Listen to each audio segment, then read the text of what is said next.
आज मी कांद्याच्या पातीची भाजी करणार आहे, पण त्याची मी इत्तंभूत तुम्हाला माहिती सांगणार आहे. कारण ही कांद्याची भाजी ना मीच किती वर्ष ती करत नव्हते. म्हणजे मला आता माझं लग्न 22 वर्ष झालं, त्यानंतर मला ही भाजी कशी करायची माहिती नव्हतं. माझ्या मी सहकाऱ्यांना विचारून नंतर मग मी भाजी करायला लागले. तर आता ही नवीन जी पिढी आहे किंवा आताच्या नवीन 20-25 वर्षाच्या मुली जेवण करणार आहे त्यांच्यासाठी ही कृती उपयोगाची पडेल. तर भाजी आणल्यानंतर हे बघा, ह्याला अशी माती असते. मी काय करायची, पहिल्यांदा स्वच्छ ही मुळं धुवून घ्यायची.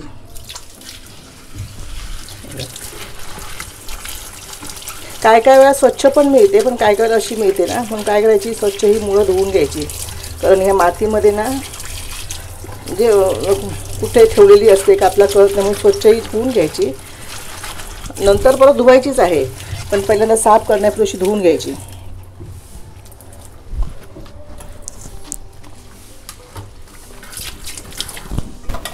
आता हे बघा, आता हे त्याचं शेवटचं टोक असतं ना, म्हणजे हे मुळं ती जशी कट करून टाकायची आणि बघायची अशी, म्हणजे हे खराब झालेलं असेल ना वरची पानं तर ती काढून टाकायची. पण ही चांगली आहे, जेवढी आपल्याला दिसतात का म्हणजे पिवळसं झाली तेवढी आपण तोडून टाकायची.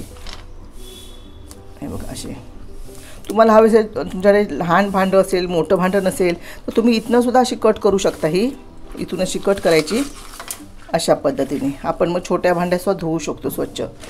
तर अशा प्रकारे ही भाजी साफ करून घ्यायची आहे पहिल्यांदा आणि नंतर त्याची आपण भाजी करायची आहे. तर बघा, आता ह्या यूट्यूबमधून आपल्याला अनेक गोष्टी आपल्याला कळतात. ही भाजी साफ कशी करायची. पूर्वी आमच्या काही यूट्यूब वगैरे काही नव्हतं, म्हणजे आमच्या मैत्रिणींना, आमच्याबरोबर ज्या सहकारी म्हणजे काम करणारे होते त्यांना विचारून अशा प्रकारची भाजी करत होतो. आताच्या पिढीला तसं काही गरज नाही. यूट्यूबवरती सगळ्या गोष्टी त्यांना समजतात, जेवण अगदी भात करण्यापासून भाकरी करणं सगळंच.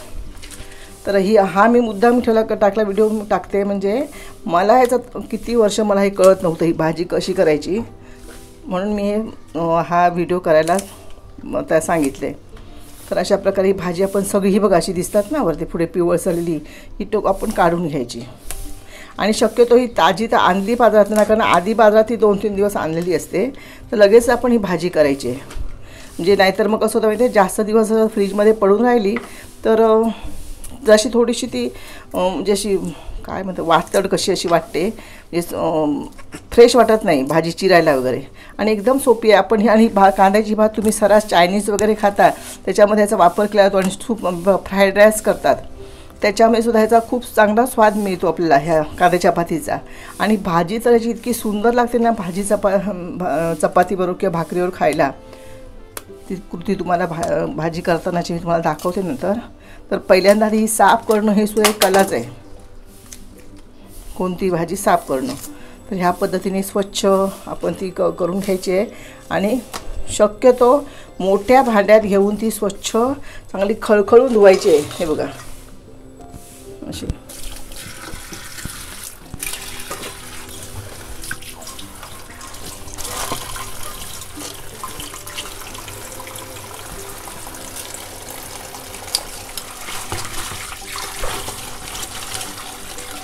ही अशी रस्त्यावर पण ठेवली असते, त्याची धूळ उडते, म्हणून चांगली 2-3-4 वेळा तरी चांगली भाजी स्वच्छ धुवून घ्यायची. म्हणजे आणि निथळत ठेवायची. पाणी सगळं त्यातलं गेलं ना की भाजी म्हणजे त्यात चिरायला किंवा ती शिजतेला जास्त पाणी सुटत नाही. आणि ती भाजी करताना शक्यत थोडीशी म्हणजे सडसडीत होत नाही. तर ती घट्ट होण्यासाठी काय करायचं ते मी आज माझ्या या भाजीच्या कृतीमध्ये तुम्हाला दाखवणार आहे. हे बघा, ह्या पद्धतीने घेऊन चांगलं असं भाजी स्वच्छ ही धुवून घ्यायची.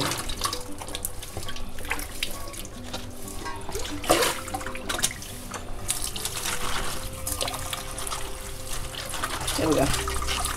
तर आता मी भाजी धुवून घेते आणि निथळत ठेवणार आहे. आणि नंतर तुम्हाला भाजी चिरताना तुम्हाला नंतर खूप सांगते. हे बघा, जशी आपण पालेभाजी चिरतो ना त्याच पद्धतीने ही भाजी चिरायची आहे. जास्तीत जास्त बारीक होण्याचा प्रयत्न करायचा. पण थोडीशी ना भाजी नंतर ओली झाली पाती ना काही बुळबुळीत होतात. तर ही अशी कापून घ्यायची भाजी. हे कांदे खालचे आहेत ना ते मी कापून घेतले आहेत अशी बाजूला करून. हे पण बारीक चिरून घेणार आहे. आणि मग ह्याच्यामध्ये कांदा आणि मसाला घालून आपण काय करायची, ह्याची भाजी करायची. ह्या पद्धतीने भाजी चांगली तुम्हाला वेळीवर जमत नसेल तर चॉपरवरती सुरीने बारीक करून घ्यायची. हे बघा ह्या पद्धतीने. आणि ज्याप्रमाणे आपण भाजी करतो नेहमीची पालेभाजी त्या पद्धतीनेच करायची आहे, पण आपण याच्यामध्ये मिरची नाही घालणार आहोत, मसाला घालणार आहोत. बघा अशी मी भाजी चिरून घेते आणि नंतर तुम्हाला चिरून झालीच ना सगळी. हे कांदे जर मोठे असतील ना तर मग दुसरा वेगळा कांदा घालायची गरज नाही, पण हे कांदे छोटे आहेत म्हणून मी एक कांदा घालणार आहे. पण ह्याची चव आहे ना कांद्यासारखीच लागते म्हणून एक्स्ट्रा आणि कांदा घालण्याची गरज नाही आहे, पण मी याच्यामध्ये एक कांदा घालणार आहे कारण हे कांदे छोटे आहेत ना जरा म्हणून. तर ह्या पद्धतीने बारीक जितकी आपल्याला जमेल तेवढी बारीक आपण भाजी चिरून घ्यायची. एखादा भाजी करण्यासाठी मी कढई तापत ठेवली आहे, त्यात तेल घालून घेते आणि मग साहित्य तुम्हाला दाखवते. तर थोडंसं जास्त तेल घ्यायचं आहे, आपला कांदा चांगला परतून घ्यायचा ही पात म्हणून. तर तेल गरम होऊ द्या. आता इकडे बघा ही मी पात चिरून घेतली कांद्याची, हे त्याचेच कांदे आहेत. आणि हा एक कांदा घेतला आहे, या दस्तीच्या 4 पाकळ्या मी बारीक करून घेतल्या आहेत. हा आमचा मालवणी मसाला आहे, मीठ आहे, तेल आहे, खोबरं घालणार आहे थोडंसं आणि वरून घालायला हे बेसनचं पीठ. मी मला सांगितलं मी असं भाजून ठेवते म्हणजे आपल्याला ते आयत्या वेळेला मिळतं. तर आता तेल तापलं आहे का बघूया आपण. हां बघा पहिल्यांदा लसूण घालणार आहे.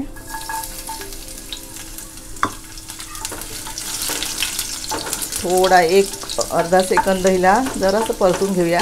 आणि हा कांद्याच्या पातीची भाजी आहे तरीसुद्धा जरा छोटे कांदे, जास्त मोठे कांदे नाही आहेत ना म्हणून हा कांदा घातला आहे. कांदा जरा परतून घेऊया आपण रंग बदलेपर्यंत. नंतर त्याच्यामध्ये थोडीशी हळद,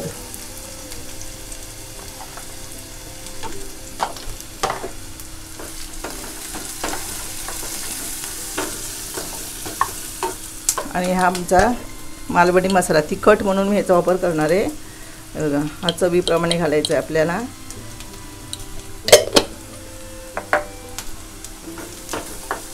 जरा तेलावर परतून घेऊया मसाला. आता काय करायचं, ही भाजी आहे ना, ही भाजी ह्याच्यामध्ये घालायची आणि चांगली मीठ घालायचं आणि परतून घ्यायची.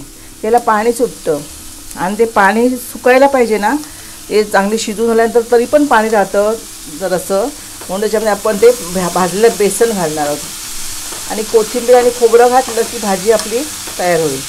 तर अशा प्रकारे ही भाजी चांगली चविष्ट भाजी होते ही या पद्धतीने केली. तर तुम्हाला तिखट नको असेल मिरची घातली तरी चालते.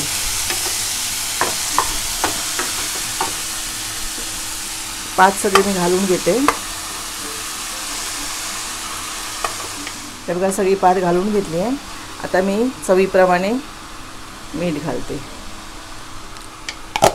आणि चांगली ही ढवळून घ्यायची. आता बघा भरलेली कढई दिसते ना, चांगलं परतली की ती भाजी आळणार आहे. पालेभाज्यांचं असं असतं, दिसतंय भरपूर दिसतात नंतर कमी होतात त्या.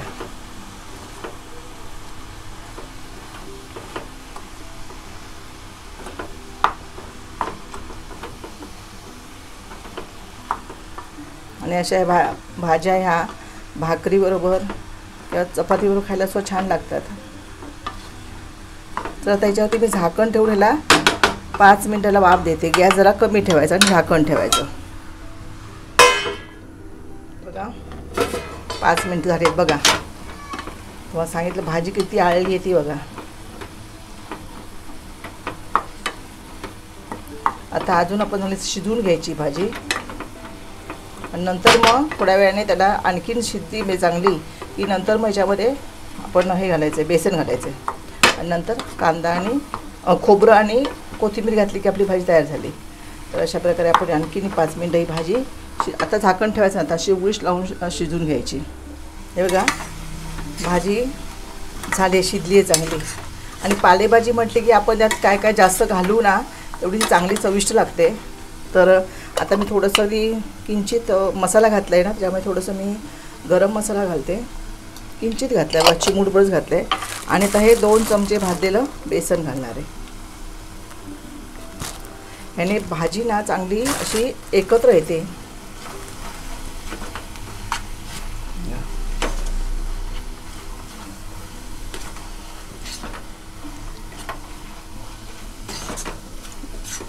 खरं ही भाजी ना एकदम सुकी होत नाही सडसडीत, पण बेसन घातल्यामुळे ती चांगली. आता ह्याच्यावर आपण झाकण ठेवून वाफ द्यायची. ती चांगली आता मी हे पण घालते पहिल्यांदा. हे बघा, कोथिंबीर घेते आणि थोडंसं खोबरं घेतलं आहे. काय लोक घाटावरची लोक वगैरे शेंगदाण्याचं कूट घालतात, पण आम्हाला ते नाही आवडत, खोबरंच घालायचं म्हणून.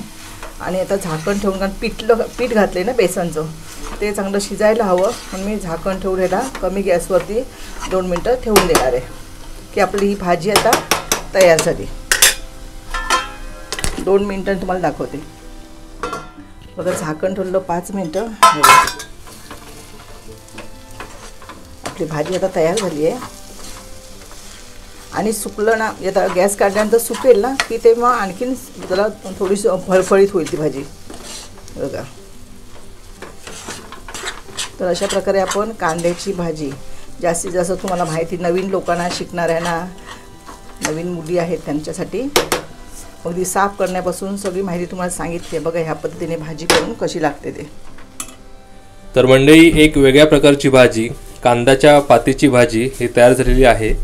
तुम्ही पण ती अशाच प्रकारे नक्की करून बघा. ती कशी झाली हे आम्हाला कमेंट करून नक्की सांगा.